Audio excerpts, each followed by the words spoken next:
कि इस कहानी के अंत तक तुम्हें विश्वास हो जाएगा कि ब्रह्म राक्षस है। और कहानी के अंत में डरना, कि डरना मना है। और ये वो एंटिटी है जो बाकी सभी एंटिटीज पर राज करती है। इस एंटिटी का नाम है ब्रह्म राक्षस। एक ऐसी एंटिटी जो कि भूत प्रेत पिशाच जितनी भी एंटिटीज है उस सबके ऊपर सबसे हावी होती है। और अगर कह लो कि एक तरफ एंटिटी को रख लो, एक तरफ ब्रह्म राक्षस है, तो मान लो कि जीत हमेशा ब्रह्म राक्षस वाली साइड की होगी। ये इतनी पावरफुल है क्योंकि ब्रह्म राक्षस बनते हैं एक बहुत ही विद्वान पंडित की मौत के ऊपर, इसलिए इसका नाम भी ब्रह्म राक्षस पड़ गया। तो कार्तिक फिर क्यूरियोसिटी से कहता है कि वो तो मैंने मान लिया दादाजी, पर अगर कोई पंडित है वो मर के ब्रह्म राक्षस क्यों बना? तो दादाजी कहते हैं कि किसी इंसान को राक्षस जब कहा जाता है जब उसकी आदतें राक्षसों वाली हो जाए। कह लो कि वो कोई बुरे काम में पड़ जाए या उसकी हरकतें एक टाइम पे ऐसी बेकार रही हो, तो वो राक्षस बनते हैं। और ब्रह्म राक्षस बनते हैं किसी पंडित की अकाल मृत्यु, या कोई एक ऐसा पंडित जो नाम से पंडित है, कर्म से पंडित है, पर उसके कर्म मतलब वो पढ़ाई लिखाई वो सब तरह के वेद अच्छे वाले पढ़ता है, बट उसके जो कर्म है वो बुरे हैं। तो उसकी मृत्यु के बाद वो ब्राह्मण ही मौत के बाद ब्रह्म राक्षस बनता है। अब ये जो कॉन्सेप्ट जैसे ही कार्तिक सुनता है उसके दिमाग में बहुत सारे थॉट्स कहीं ना कहीं थोड़ा सा कहते हैं ना कि सोल्यूशन मिलना स्टार्ट होता है कि अच्छा ऐसी एंटिटी है जो कि बहुत ऐसे रेयर पाई जाती है और सबसे स्ट्रॉन्गेस्ट है। तो वो अपनी दादाजी की तरफ मुड़ते हैं और कहते हैं कि आपने कभी जिस इंसान के बारे में बता रहे कि इसके साथ ये हुआ है, या वो इंसान जो ब्रह्म राक्षस बना था वो एक तो आपका दोस्त था? तो दादाजी कहते हैं कि हाँ, एक इंसान जो कि मेरा खुद का एक दोस्त था वो एक वक्त राक्षस बन गया, या कह लो कि अभी भी है। तो कार्तिक को विश्वास नहीं होता कि सच में आज के वक्त में भी कोई ऐसी एंटिटी मतलब एग्जिस्ट करती है। कार्तिक बड़ा कंफ्यूज होता है कि सच में ऐसा कुछ होता है। तो दादाजी फिर असर कहते हैं, बेटा तुम्हारे दादा हूँ, तुम्हें कुछ गलत तो सिखाऊंगा नहीं, अगर मैं कह रहा हूँ तो है, अगर तुम्हें मानना हो तो मानो, वरना तुम आजकल के बच्चे बड़े हो, तुम्हें जो मानना है वो मानो। कार्तिक कहता है ठीक है दादाजी, आप मुझे एक बार पूरा डिटेल से बताओ कि ये स्टोरी क्या है, कि क्या है ये ब्रह्म राक्षस। तो मतलब ऐसा क्या था, ऐसे क्या है, उन्होंने ऐसा क्या है, कुछ भी है जो आप मुझे बताना चाहते हो। तो दादाजी कहते हैं कि सच में सुनना चाहते हो? तो कार्तिक कहते हैं हाँ हाँ बिल्कुल बिल्कुल बिल्कुल बताइए ना। तो दादाजी कहते हैं ठीक है, पर कहानी के अंत में मुझे वादा करो कि तुम डरोगे नहीं। वो कहता है तो डरूंगा नहीं मतलब? वो कहते हैं कि मुझसे वादा करना पड़ेगा कि तुम कहानी के अंत में डरोगे नहीं, और जब तुम्हें यकीन हो जाएगा तो इसके बाद आगे जाकर किसी और इंसान से इसका जिक्र नहीं करोगे। तो कार्तिक थोड़ा सा कंफ्यूज होता है कि दादाजी आज ही क्यों कह रहे हैं कि मैं किसी को आगे नहीं बताऊं, क्योंकि वो जब भी दादाजी से कोई कहानी सुनता हूँ वो कहते हैं कि आगे किसी और को सुनाना, मतलब अपने दोस्तों को सुना देना, तो आज वो मना क्यों कर रहे हैं? तो वो कहते हैं चलो ठीक है, अगर दादाजी कह रहे हैं तो कोई रीज़न रहा होगा।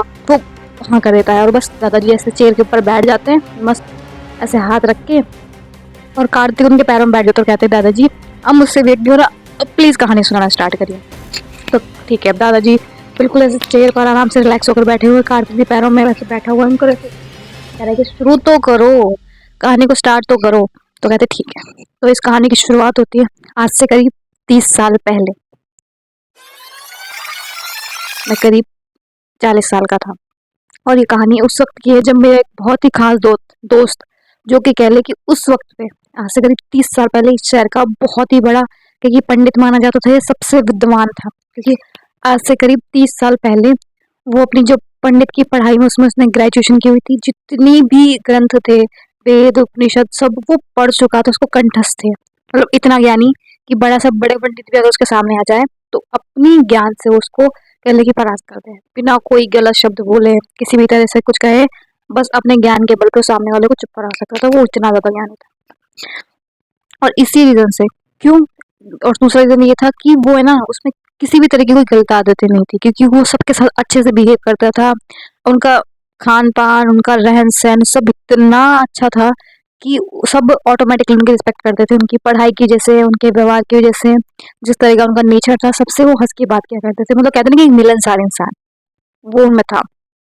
और हमारे आसपास का जो सबसे फेमस मंदिर है, उनका जो गर्भगृह है, उनमें पूजा करने की अनुमति भी सिर्फ उनको थी, क्योंकि सबको लगता था कि उनसे बढ़कर उस पूरे शहर में या आसपास के जो गाँव में कोई ऐसा नहीं है जो उस जगह में पूजा कर सके, उसका हकदार सिर्फ वो है, क्योंकि इतना ज्ञान सिर्फ उनमें है। वो कहता है ठीक है दादाजी मैं समझ गया।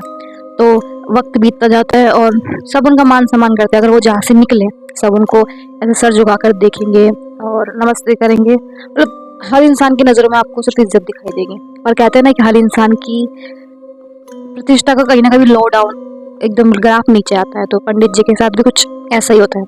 अब पंडित जी को एक दिन बस वो मंदिर से पूजा करके वापस घर आए थे और जैसे ही वो आराम करने के लिए लेटे, उन्हें ऐसा फील हुआ कि उन्हें बहुत ज़्यादा ऐसे बुखार हो रहा है, बहुत ही ज़्यादा उनका शरीर दर्द कर रहा है। तो उन्हें लगता है कि शायद थोड़ी सी सर्दी होने लगी है और वो सुबह जल्दी नहाकर मंदिर पूजा करने जाते थे, इस वजह से उनको थोड़ी सर्दी लगी है। तो वो इतना सोचते नहीं है और बस अपना खाना वाना खाकर वक्त पर सो जाते हैं। और अगले दिन फिर सुबह उनका वही था कि उन्हें मंदिर जाके पूजा करनी। तो अपने घर में ही जो एक थोड़ा तालाब सा बना हुआ होता है, उनका बहुत बड़ा घर होता है जिसमें एक छोटा सा तालाब सा कह लो, उसमें ही वो सुबह नहाया करते थे। तो उसमें जाते हैं और जैसे ही नहाने के लिए अपने कपड़े उतारते हैं, वो देखते हैं कि उनके पूरे शरीर पर छोटे छोटे छोटे लाल दाने बने हुए थे, या आपकी भाषा में कहते हैं उन्हें कहेंगे स्मॉल पॉक्स। अब उन्हें उस वक्त तो समझ नहीं आता कि ये है क्या, मतलब समझ आ जाता है पर उन्हें लगता है कि शायद कोई कीड़ा उन्हें काट गया जिसकी वजह से थोड़ी देर के लिए कोई एलर्जी हो गई है, और वो इतना घबराती नहीं है। फिर वो अपने कपड़े उपड़े नहाकर पहनते हैं, मंदिर जाकर पूजा करते हैं। पर वो मंदिर से जब वापस आके लौटते हैं तब उनकी हालत इतनी ज़्यादा ख़राब हो जाती है कि उनको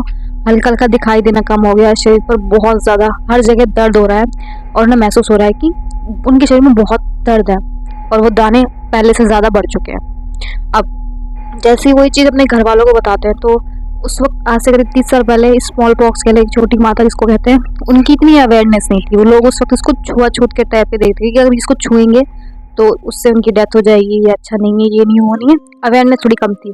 तो जैसा कि सबके साथ किया जाता था, पंडित जी के साथ भी ऐसे किया जाता है कि उन्हें घर से दूर, पहाड़ गाँव के दूर कोठरी होती है उसमें रखा जाता है और सर्वेंट के द्वारा उन्हें खाना पानी सब कुछ दिया जाता है। उनके फैमिली मेम्बर्स तक उनके पास नहीं जाते हैं। तो पहली बार शुरुआत में तो पंडित जी खुद चले जाते हैं कि चलो ठीक है, मैं नहीं चाहता कि मेरी फैमिली को मेरे जैसे कुछ हो। तो पंडित जी खुद उस अकेले झोपड़ी में जाकर रहना स्टार्ट कर देते हैं। अब उन पर इतनी रिस्ट्रिक्शन थी कि वो उस झोपड़ी के बाहर भी ज़्यादा ना जाए क्योंकि किसी और इंसान के ऊपर फैलने की वो थी। तो उस कोठरी में ही रहते थे और बहुत लंबे वक्त तक उस कोठरी में रहे। और जितने वक्त भी उस कोठरी में अकेले आइसोलेटेड बीमार, उनका जो आंखों में धुंधलापन आ गया था, पर उस पूरे वक्त में उनका कोई भी फैमिली मेम्बर उनसे मिलने नहीं आया था। रीज़न कि वो भी बीमार पड़ जाए या उन्हें भी बीमारी हो जाएगी। तो वो जितना वक्त उसमें रहते थे ना, उन्हें ये चीज़ खलती थी कि मैंने अपने जीवन में इतनी मान सम्मान लिया, इतना सब कुछ हो गया, मेरे घर वाले मेरा इतना मान सम्मान करते थे, पर एक छोटी सी बीमारी, एक इतनी सी चीज़ ने मेरी सब रिस्पेक्ट को इतना कचरे के डब्बे में डाल दिया कि मुझे मेरे खुद के बच्चे, मेरी खुद की पत्नी तक देखने नहीं आ रही। उनके 2 बेटे थे और उनकी वाइफ, इतने वक्त में इतना लंबा वक्त हो गया था, उन्हें कभी ना देखने आए, ना उन्हें खाना खिलाने आए, ना उनकी खैर खबर ली। तो ये धीरे धीरे, मर्जी से तो वो अपनी खुद से आए थे, पर एक फैमिली का भी वो रिस्पॉन्सिबिलिटी होती है कि वो उन्हें मिलने आए, उनका हाल चाल पूछे। वो खुद उनको आने के लिए मना कर देते कि वो नहीं चाहते कि उनके से उनकी फैमिली को कुछ हो। बट क्या उन्हें बिल्कुल मेरी याद नहीं आती, क्योंकि इतने वक्त में ना कभी सर्वेंट्स ने पूछा कि मेरी पत्नी मुझे याद कर रही है, मेरे बच्चे याद कर रहे हैं। सर्वेंट्स भी 2 दिन में 4 दिन में कभी उन्हें खाना दे गए तो दे गए, वरना वो भी इतना ध्यान नहीं रखते थे। अब ये धीरे धीरे जो चीज़ थी उनके अंदर बहुत ज़्यादा ऐसे बढ़ने लगी थी कि क्यों मेरे बच्चे तक, और ना कोई आस पड़ोस का, शहर का, गांव का कोई उनसे मिलने नहीं आया। और एक दिन की बात है, करीब 4-5 दिन बीत जाते हैं और सर्वेंट्स उन्हें खाना देना पानी भूल जाते हैं। और ये भूल नहीं जाते, उन्हें डर होता है कि जब भी वो देने जाते हैं कि कहीं किसी टच के जैसे उनमें ये बीमारी ना आ जाए। खैर 5 दिन बाद जब एक सर्वेंट उनकी जो झोपड़ी है उसका दरवाजा से खटखटाता है, तो अंदर से कोई हलचल नहीं होती, बिल्कुल सन्नाटा। वो दोबारा खटखटाता है, दोबारा खटखटाता है, पर अंदर से कोई भी जवाब नहीं आता। तो वो बहुत ज़्यादा झटके से दरवाज़ा खोलता है और जैसे वो दरवाज़ा खोलता है बहुत एक अजीब सी महक आ रही होती है। और जैसे वो सामने देखते हैं, वो पाते हैं कि पंडित जी की डेथ हो चुकी है। पंडित जी की डेथ हुए करीब 4 दिन हो चुके हैं, पर उस 4 दिन में उनको किसी को भनक नहीं लगी कि पंडित जी की डेथ हो चुकी है। मतलब वो 4 दिन से उस झोपड़ी में बंद खत्म हो चुके थे। खैर फिर भी अब ये चीज़ें यहाँ थमी नहीं थी, क्योंकि उनकी डेथ उस कहते हैं छोटी माता स्मॉल पॉक्स की से हो चुकी थी। तो कोई भी उन्हें टच करना या उनका अंतिम संस्कार, एक पंडित की है ना, एक अंतिम संस्कार का तरीका थोड़ा अलग होता है कि एक बहुत सिस्टमेटिक तरीके से, क्योंकि वो एक पंडित है। तो एक सबका तो होता ही है, पर उनका थोड़ा एक अलग रीति रिवाज के साथ सभी कर्मकांडों के साथ होना चाहिए, वो नहीं होता। उनकी जो चिता को आग तक उनके सर्वेंट्स लगाते हैं और उसके लिए भी उनको उनकी जो डेड बॉडी है उसको एक कारपेट में लपेट के फिर उनको जलाया जाता है, वो भी उनके सर्वेंट्स के द्वारा। उनके बच्चे, उनके लड़के तक उनकी चिताग्नि को हाथ नहीं लगाते। कोई बात नहीं। अब जैसे ही उनको चिताग्नि को आग लगाई जाती है, उनकी अस्थियों को सही से न गंगा में बहाया जाता है, ना उनका कुछ और तरह से कुछ किया जाता है, वो वैसी की वैसी रहती है। मतलब शमशान में अगर वो पड़ी है तो वहीं किसी कलश में बर्तन में रख दिया गया, उनका संस्कार नहीं किया गया है, उसी डर से कि शायद अब इसको भी अगर हमने टच किया तो हमें वो हो जाएगी। मतलब उस वक्त इतनी अवेयरनेस नहीं थी। और अवेयरनेस क्या, शायद उन्हें लगता था कि चलो ठीक है हम फाइनेंशियल स्टेबल है, उनको इतना फैमिली वाले को इतना कुछ फर्क ही नहीं पड़ा कि वो चले गए। क्योंकि अब सोचिए कि आपको कोई फैमिली में बीमार है, आप उससे मिलने ना चाहे, आपके घर का वो एक इंसान है, चलो बाहर वाला नहीं आए, घर का तो आएगा, वो नहीं आते।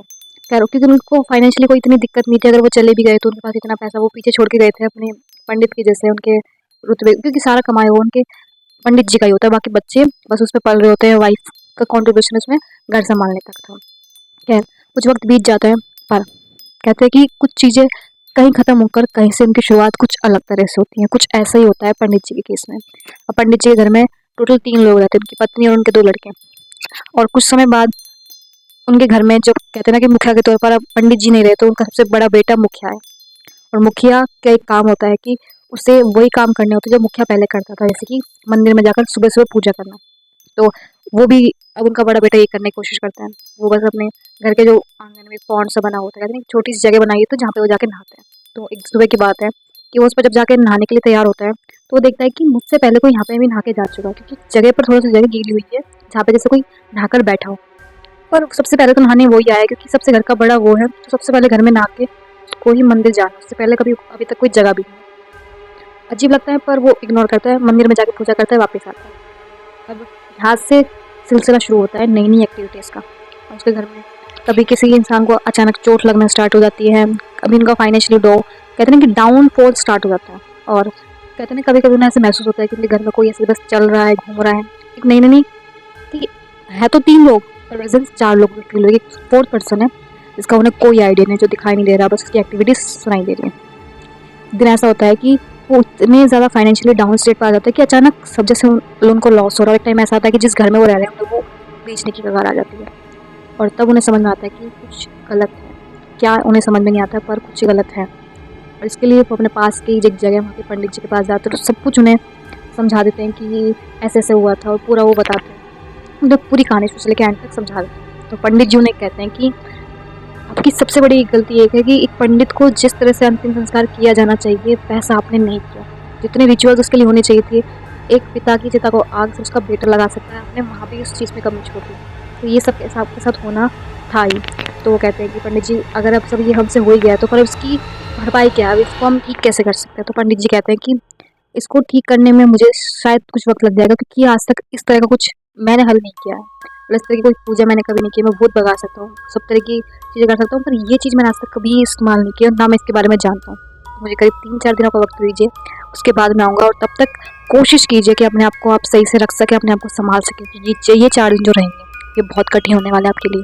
क्योंकि शुरुआत में ये जो एक्टिविटीज़ थी बहुत कम थी, अब ये बढ़ती बढ़ती 4 दिनों में किस रूप में जाएंगे आपको भी नहीं पता। तो ख्याल रखिए अपना और संभल के चलिए, और जितना पूजा पाठ कर सकते हो उतने वक्त में वो कीजिए। तो बाकी सब अग्री करते हैं कि ठीक है। और इन 4 दिनों में सच में वो दिन उनके लिए बहुत भयंकर हो चुके थे। वो चलते हैं, वो अपने घर जाकर बस सोने की तैयारी करें, उन्हें खाना वाना खा लिया और सोने के लिए तैयार है। और उनमें वो डर, वो धक धक तीनों में भी समझ आ रही है। तो वो जैसे सोने के लिए तैयार होते हैं, उन्हें महसूस होता है कि उनके जिस रूम के बाहर कोई बहुत ऐसे भारी कदमों से बस चल रहा है विद एक ग्राउल। जैसे मान लो कहते हैं ना कि हम शेर चलते वक्त भी घुर्राने की हल्की सी आवाज़ करता है, तो एक इंसान कैसे घुर्रा रहा है उसे ऐसी फीलिंग आती है। खैर वो कोई बात नहीं, वो किसी तरह वो रात में निकाल लेते हैं। अगली रात को फिर उन्हें ऐसे महसूस होता है कि उनका जब सबसे बड़ा बेटा होता है वो सीढ़ियों से नीचे ऐसे उतर के आ रहा होता है, तब उसे महसूस होता है कि किसी ने तो बहुत ज़ोर से धक्का दिया। और उस वक्त उस घर में वो पूरा अकेला था। अब उसके बाद जब उसे सर पे चोट लगती है तो वो समझ जाता है कि ठीक है उन्होंने कुछ गलतियाँ की हैं, और वो वहीं बस लेटा लेटा माफ़ी भी मांग लेता है। पर कहते हैं ना कि कुछ चीज़ों के लिए माफ़ी मांगने के लिए बहुत देर हो जाती है, कुछ ऐसे ही उस वक्त हुआ था।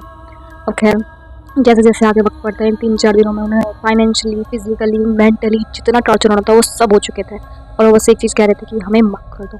वो जब भी उन्हें कोई परेशानी होती है वो बस एक चीज़ बार बार कहते थे कि हमें माफ़ कर दो, कि हमने एक वक्त पर आपकी सही से देखभाल नहीं की, शायद वही नतीजा है कि हमें झेल रहे हैं। और उस चीज़ का कोई असर नहीं हो रहा था। खैर एक वक्त बीत जाता है और पंडित जी 4 दिन बाद वापस लौट के आते हैं, और वो उन्हें बताते हैं कि आपको सबसे पहले तो करना ही है कि उनकी जो अस्थियाँ उस मशान में, आपने शमशान में जो भी छोड़ रखी हैं, उनको सबसे जाकर बहाइए।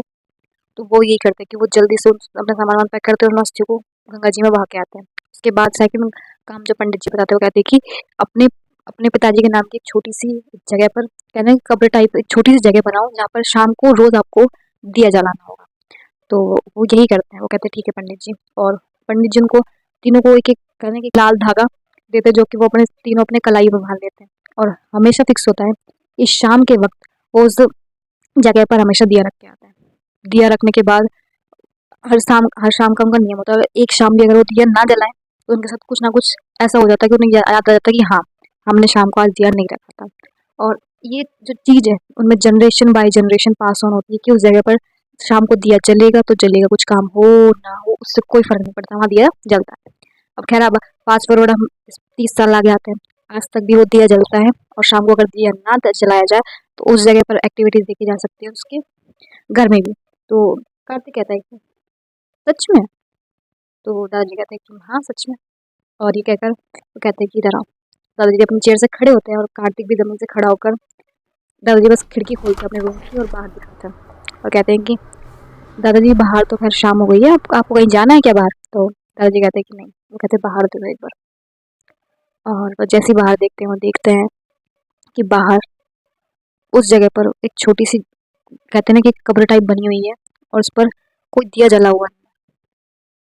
तो कार्तिक कहता है कि अच्छा है, आप जिसके बारे में बात कर रहे थे वो वही जगह है? तो कहते हैं हाँ। और थोड़ी देर वक्त बाद जैसे शाम होने लगती है वहाँ पर एक कहते हैं ना कि एक बस हवा का झोंका सा बस उस कब्र के आगे ऐसे घूम रहा होता है। तो कार्तिक उसे देखते कहते हैं कि सब जगह छोड़कर बस इस जगह इतनी हलचल क्यों है? तो दादाजी कहते हैं कि आज शाम वहाँ दिया नहीं जला था। कार्तिक कहता है क्यों? उनके घर वालों को पता नहीं कि अगर वो दिया नहीं जलाएंगे तो ये सब कुछ होगा। तो वो कहते हैं कि हाँ उन्हें पता है, पर दिया जलाने के लिए आज जो उनके घर का आखिरी इंसान था, या कहते हैं कि उस इंसान से रिलेटेड जो आखिरी इंसान था वो भी चला गया। तो कार्तिक को समझ नहीं आता कि आखिरी इंसान भी चला गया। तो कहते हैं हाँ। तो वो आखिरी इंसान कौन था? तो दादाजी कहते हैं कि वो आखिरी इंसान मैं ही था। कार्तिक को भी कुछ समझ नहीं आता, वो कहते हैं कि कैसे चले गए, आप कहाँ चले गए, आप तो यहीं हो, आप जाके दिया जलाए हो। तो कहते हैं कि जलाया हूँ। और ये कहकर दादाजी बस कमरे से बाहर चले जाते हैं। वो भी उनके पीछे जाने वाला होता है, तभी उसका एक फ़ोन बजता है और वो फ़ोन ऐसे जेब से निकाल के बस ऐसे रिसीव करता है और सामने से आवाज़ आती है कार्तिक के डैडी। वो कहते हैं कि बेटा जल्दी से आ जाओ, दादाजी अभी अपनी बाइक से कहीं जा रहे थे और उनकी ऑन द स्पॉट डेथ हो गई। जैसे कार्तिक ये सुनता है वो कहते हैं अगर दादाजी की डेथ वहाँ हो चुकी है तो जो मेरे साथ है वो कौन? और तभी उसे फ्लैशबैक में आता था कि दादाजी कहते हैं कि इस कहानी के अंत तक तुम्हें विश्वास हो जाएगा कि ब्रह्म राक्षस है, और कहानी के अंत में डरना।